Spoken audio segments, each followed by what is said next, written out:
ফোনের মডেল নেমের পরে যখন আলট্রা কথাটা যোগ হয় তখন আমরা ধরেই নিই এটা একদম টপ লেভেলের কিছু।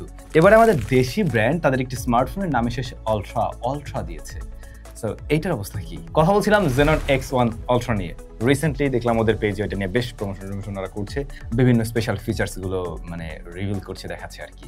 বাংলাদেশ মার্কেটে একটি ভেরিয়েন্টে লঞ্চ করা হয় এবং দাম রেখেছে 17,999 টাকা বা 18,000 টাকা প্রাইস পয়েন্টে আলট্রা। ফার্স্ট অফ অল ডিজাইনটা একবার দেখুন। এই রিয়ার প্যানেলের এই যে ডিজাইনটা, আপনারা অনেক টাইলসে এমনটা দেখে থাকবেন, কিছুটা স্টোন ফিনিশ টাইপের একটা ব্যাপার আছে, মানে কোনো একটা স্টোনকে কেটে ফেললে এই ধরনের প্যাটার্ন দেখা যায় আর কি। বাট ভাই, ক্যামেরা মডিউলের জায়গা মোটামুটি বিভিন্ন আলট্রার সাথে খুব সুন্দর করে মিল রাখতে পারছে। বিশাল বড় জায়গা দখল করছে হেলিপ্যাড। এটা টোটালি প্লাস্টিক বিল্ড একটা ফোন। রিয়ার প্যানেলটা তো প্লাস্টিক আছে, বাট এটা গ্লাস্টিক টাইপের একটা ভাইব ক্রিয়েট করে এবং ফ্রস্টেড হওয়াতে ওই ফিঙ্গারপ্রিন্ট বসে না। কিন্তু এই যে এইখানে আবার আপনারা একটু গ্লোসি একটা জায়গা দেখবেন, মানে এটা জাস্ট ডিজাইনের জন্য করা হয়েছে আর কি। দুইটা স্পিকার আছে, উপর একটা নিচে একটা। তবে সেকেন্ডারি নয়েজ ক্যান্সেলেশন মাইকটা এই ফোনের কোনো অংশ আমি দেখছি না। এই দিয়ে কাট করা ট্রাই করছে হয়তো, কিন্তু মানে ওটা ফিজিক্যালি থাকা দরকার, অন্তত এই প্রাইস পয়েন্টের ফোনে তো অবশ্যই। Fingerprint scanner side mounted home বাটনে ইমপ্লিমেন্ট করা, পজিশন আপনার ধরলে হাতে ঠিকঠাকই মনে হয়, আর ফাস্ট একুরেট অ্যানিমেশন কিছুটা ডিলে দেয় আর কি, বাট একুরেটলি কাজ করে এটা। অলরাইট, ফার্স্টে আমরা কথা বলতে চাই এই ফোনটার পারফরমেন্স সেকশন নিয়ে। স্মার্টফোনটি রান করছে অ্যান্ড্রয়েড 15-এ। হেলিও Z99 রয়েছে প্রসেসর হিসাবে এবং 128 জিবি স্টোরেজ, সেই সাথে র্যাম রয়েছে 6 জিবি। বাট স্টোরেজ টাইপটা ভালো করছে, UFS 2.2 আছে। এবং আমি ফেসবুকে দেখছিলাম ওরা এই দুটা জিনিস দিয়ে হেভি প্রমোশন করছে, Z99 এবং UFS 2.2। হ্যাঁ, আপনি মেমোরি কার্ডও ব্যবহার করতে পারবেন 128-এর পাশাপাশি আপনি 512 জিবি পর্যন্ত ইউজ করতে পারবেন এখানে চাইলে। মেমোরি কার্ড স্লট রয়েছে আর কি। যা মনে হচ্ছে এই ফোনটা মানে পারফরমেন্স ওয়াইজ ওয়ালটনের এই সিমিলার প্রাইস পয়েন্টের বেশ কিছু ডিভাইসের তুলনায় এইটার স্মুথনেসটা একটু বেটার, মানে বেশ স্মুথ রান করছে। যে কোনো অ্যাপ ওপেন ক্লোজ টাইম মানে তুলনামূলকভাবে ফাস্টার মনে হচ্ছে, অনেকটাই ফাস্টার মনে হচ্ছে। সেটা হয়তো আপনারা এই যে একদম ডিরেক্টলি হয়তো খেয়াল করছেন, ক্যামেরা অ্যাপ ওপেন টোপেন সব কিছু মিলে এটা একটু আপনার কাছে ফাস্ট লাগবে যখন কিনা আপনি এই প্রাইস পয়েন্টেরই অন্য বা এর চেয়ে একটু কম দামি ওয়ালটনের ফোনগুলো ব্যবহার করেন, যদি সাইড বাই সাইড কম্পারিজনও করেন। কারণ ওরা মোস্টলি আরও ছোট চিপ ব্যবহার করে থাকে। তো এই ফোনটাতে আমরা Z99 দেখছি এবং Z99 এই প্রাইস পয়েন্টের যথেষ্ট কেপেবল একটা SoC। দীর্ঘদিন আমরা অনেক ফোনে পেয়েছি, এখন Z100 পাওয়া যায়, কিছুদিন পরে Z200ও চলে আসবে। Z99, Z100, 200 প্রায় সিমিলার জায়গার প্রসেসর, তবে Z99টা এটা কিন্তু বেশ পুরাতন একটা চিপ। ওরা Z100 দিয়ে নিয়ে আসলে আমি আর কমপ্লেন করতাম না পারফরমেন্স সেকশনে। এখন আমি বলছি যে পারফরমেন্স ওয়াইজ প্রায় সিমিলার একটা রেজাল্টই দেখবেন, বাট এটা বেশ ওল্ড একটা চিপ। দেখুন, এই ফোন দিয়ে হয়তো ডে টু ডে লাইফের যে কাজবাজ, নর্মাল কাজবাজ এগুলোই করবেন, হয়তো সোশ্যাল মিডিয়া চালাবেন, ভিডিও দেখা বা টুকটাক ছোটখাটো কিছু গেম টেম আপনি প্লে করবেন, কিংবা ফ্রি ফায়ারের মতো গেম খেলতে পারেন, পাবজির মতো গেমও হয়তো খেলতে পারেন। হ্যাঁ, সেগুলো এই স্মার্টফোনে রান করা যায়, তবে পাবজি খেলার জন্য এটা রিকমেন্ডেবল না। আপনি ফ্রি ফায়ার খেললে লোয়ার সেটিংসে খেললে মোটামুটি একটা ডিসেন্ট আউটপুটের থেকে পাবেন আর কি। এই প্রাইস পয়েন্টের অন্য যে ডিভাইসগুলো পাওয়া যায় তাদের সাথে কম্পিটিশনে সে টিকতে পারে। তাছাড়া মাল্টিটাস্কিং এর ক্ষেত্রে আপনি অ্যাট এ টাইম বেশ কিছু অ্যাপ্লিকেশন নিয়েও কাজ করতে পারবেন এই ফোনটা দিয়ে, যেমন 4-5টা অ্যাপ্লিকেশন যদি ব্যাকগ্রাউন্ডে থাকে সেগুলো বেশ কিছুক্ষণের জন্যই ধরে রাখতে পারে। তবে অ্যাপ ওপেন ক্লোজের টাইমটা আমার কাছে আসলেই বেশ ফাস্টার লেগেছে এবং এখানে আরেকটা ওরা চালাকি করছে, অ্যানিমেশনটাই ওইভাবে করা যে মানে অ্যাকচুয়ালি ওইভাবে মানে খুব বড় কোনো অ্যানিমেশন দেখায় না, যে কারণে আরো বেশি ফাস্টার আপনার কাছে লাগবে আর কি। তো ব্যাপারটা খারাপ না, মোটামুটি ফোনটা একটু ফাস্ট হলেই চলে। আর এদিকে আমরা কিন্তু এই ডিভাইসটাতে আন্তত স্কোর পেয়েছি 2,40,387, যেটাও বলতে পারেন এই প্রাইস পয়েন্টের অন্যান্য ডিভাইসের সাথে সিমিলার একটা রেজাল্ট দেওয়ার মতো। স্টোরেজ টাইপ ভালো হওয়াতে, UFS 2.2 হওয়াতে আপনি রিড ডেটা স্পিড অনেকের চাইতে বেটার দেখবেন। অনেক ফোনে এখনো এই প্রাইস পয়েন্টে eMMC 5.1 পাওয়া যায়। পারফরমেন্স এই প্রসেসর যুক্তই অন্যান্য স্মার্টফোনের চাইতেও কিছু জায়গায় বেটার দেখছি, এটার একটা কারণ আছে, একটু পরে আমি বলছি।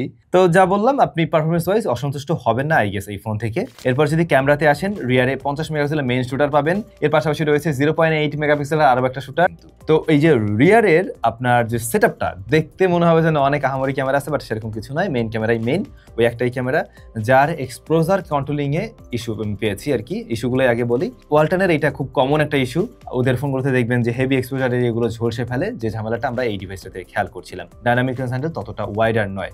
কালারটা আমার কাছে মনে হয় বরং আরো একটু ভাইব্রেন্ট, আরো একটু সুন্দর, মানে এই প্রাইস পয়েন্টে মানুষজন একটু রেডি টাইপের ছবি পছন্দ করে, তো সেই জায়গায় আরেকটু ভাইব্রেন্ট হলে ছবি খারাপ লাগতো না। আর যদি কিনা একেবারে নিউট্রাল লাইটিং কন্ডিশনে ছবি তুলেন, যে জায়গাটা লাইটিং একদম পারফেক্ট, হেভি হার্শ লাইট টাইট নেই, তখন কিন্তু এর থেকে একটা ব্যালেন্সড ছবি আপনি বের করতে পারছেন আর কি, বা ইউজেবল ছবি পাবেন। কিন্তু হেভি হাইলাইট চলে আসলে ওখানে গিয়ে একটু প্যারা খেয়ে যান উনি। আর লো লাইটে কিন্তু কন্ট্রাস্টের পরিমাণ বাড়ে, সেই সাথে গ্রেনের দেখা পাওয়া যায় খুব ভালো রকমেরই। নাইট মোড এখানে আছে, খুব একটা আহামরি রেজাল্ট করতে পারেনি সে আসলে। নাইট মোড থেকেও খুব একটা এক্সপেকটেশন রাখলে ভুল হচ্ছে আপনাদের। পোর্ট্রেট মোড আছে, তবে আমি ভেবেছিলাম এখানে হয়তো কয়েকটা ফোকাল লেন্থে ছবি তোলার মতো সুযোগ থাকবে, কিন্তু সেরকম সুযোগ তো নেই। বাট আপনি এখানে অ্যাপারচার চেঞ্জ করতে পারবেন, ব্যাকগ্রাউন্ডের ব্লারনেসটা আপনি কন্ট্রোল করতে পারবেন। 2.8 এর আশেপাশে থাকলে মোটামুটি ভালো ছবি আসে, তখন ব্যাকগ্রাউন্ড ব্লারনেস ততটা আর্টিফিশিয়াল লাগে না। বাট এর চাইতেও বেশি যদি ব্লার করতে চান সেটা আর্টিফিশিয়াল মনে হয়। বোঝা যায় যে মোটামুটি একটা কম দামি স্মার্টফোন দিয়ে ছবি তুলছেন। আর এখানেও এক্সপোজারের কিছুটা ইস্যু আছে, কিন্তু ফ্রন্ট ফেসিং ক্যামেরাটা তুলনামূলকভাবে বেটার করছে। এই প্রাইস পয়েন্টের অনেক ফোন থেকেই এটা ভালো ছবি দেয়। নামে যতটা বড় ঠিক ততটা বড় রেজাল্ট দেয় না ঠিকই, কিন্তু এই প্রাইস পয়েন্টের অনেক ফোনের চাইতেই front facing camera better output দিচ্ছে। যেমন আপনি যদি লাইটিং কন্ডিশন ঠিকঠাক জায়গায় তুলতে পারেন তাহলে শার্পনেস, ডিটেল ভালো পাবেন, এমনকি একটু বড় স্ক্রিনে দেখতে গেলেও আপনার কাছে খারাপ লাগবে না এর ছবি। তবে কালার টোনে কিছুটা শিফটিং আছে স্কিনের, আর ইনডোরের দিকে সফটনেস অনেকটা বেশি লক্ষ্য করা গেছে। এছাড়া মোটামুটি ভালো লাইটিং কন্ডিশনে এর থেকে আসার ছবি বের করা সম্ভব। রিয়ারের মেইন ক্যামেরায় ভিডিও রেকর্ড করতে পারে সর্বোচ্চ 2K 30 FPS। স্টেবিলিটির অভাব বোধ তো করবেনই, সেই সাথে জিটারিং এরও সমস্যা আছে এখানে। আর যদি গিম্বল টিম্বলে রেখে শুট করতে পারেন দেন হয়তো ইউজেবল ফুটেজ বের করতে পারবেন আর। তবে ক্যামেরা ভাই যেমন তেমন হলেও কমতি দিয়ে ফেলছে এর ডিসপ্লে সেকশনে, যেখানে আমরা দেখতে পাই 6.6 ইঞ্চের একটা প্যানেল তো রয়েছে, যাতে পাঁচল কাটআউট আছে, এখানেও কমপ্লেন নেই। কিন্তু কমপ্লেন হচ্ছে এটা HD+ রেজুলেশনের। একটু আগে একটা কথা বলে আসছিলাম, পারফরমেন্সে কেন তুলনামূলকভাবে বেটার আউটপুট দিচ্ছে, এটার একটা কারণ আছে। ও যখন ফুল HD+ রেখে HD+কে সামলাচ্ছে তখন কিন্তু ওর প্রসেসরের উপরে ওই লেভেলের প্রেশার পড়ছে না। তো একদিকে মিডিয়াটেক হেলিও Z99 রয়েছে, যেটা মোটামুটি কেপেবল প্রসেসর এই প্রাইস পয়েন্টে, অন্যদিকে HD+ রেজুলেশনের একটা ডিসপ্লেকে হ্যান্ডেল করতে হচ্ছে। আলটিমেটলি এই ফোনের পারফরমেন্স কিছুটা বেটার পাওয়া যাচ্ছে, বাট দিন শেষে আপনাকে রেজুলেশন হারাতে হচ্ছে। এবং 18,000 টাকার একটা ফোনে কোনোভাবেই অ্যাকসেপ্টেবল না যে আমরা আসলে একটা HD+ রেজুলেশনের ডিসপ্লে পাচ্ছি, তাও আবার IPS ইনসেল প্যানেল। সো এই জায়গাটায় আসলে কমতি থেকে যায়। এখন এইটা অনেকের কাছে ম্যাটার নাও করতে পারে, যারা কিনা HD+ নিয়েই সন্তুষ্ট থাকেন বাট পারফরমেন্সটা বেটার হওয়া দরকার, তাদের জন্য এটা খুব একটা হামরি কারণ হয়তো নাও হতে পারে। তবে আমার মনে হয় ম্যাক্সিমাম মানুষের জন্য এটা একটা কমতির কারণ হয়ে দাঁড়াবে, যেটা আমিও ফেস করছি। এর বাইরে ডিসপ্লেটার চিন বেজেল, আপার চিন, দুপাশের বেজেল ন্যারো, এটাই প্রাইস পয়েন্ট অনুযায়ী বেশ ন্যারো। তবে লোয়ার চিন যথেষ্ট মোটা, যেটা চোখে বাঁধে। পাঁচল কাটআউট আছে, এটা একেবারে ছোট নয়, এটা ওই মাঝারি সাইজের আর কি।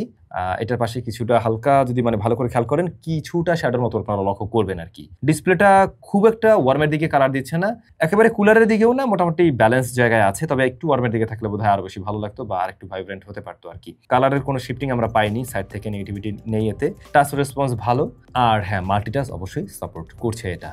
তাছাড়া এই ডিসপ্লেটা কিন্তু 120 হার্টজ পর্যন্ত পুশ করতে পারে, তো স্মুথনেস নিয়ে আপনার কাছে কমতি মনে হবে না।